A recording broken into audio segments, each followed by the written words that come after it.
Sir, interior designer हे फक्त सजावट आहे असं अनेकांना वाटतं, पण नक्की इंटेरियर डिझायनिंग म्हणजे काय असतं आणि याची का गरज असते? इंटेरियर डिझायनिंग म्हणजे एक कला आहे. ती कला आपण लोकांपर्यंत पोहोचवतोय.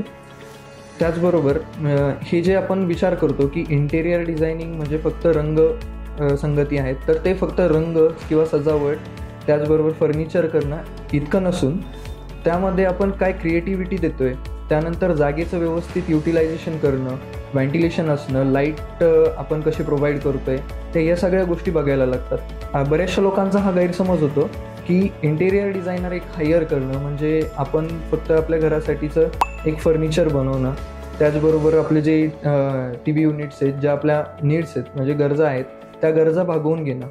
असं नाही आहे की इंटेरियर डिझायनर तुमचा स्पेस हा क्रिएट करत असतो. एकदा आपण कसं आहे, टोटली क्लायंट्सचे जे डिमांड आहेत त्या घेतो, त्यानुसार आपण कुठली गोष्ट कुठे व्यवस्थित राहील, त्याची प्लेसमेंट काय असेल, या सर्व गोष्टींवरती विचार करतो.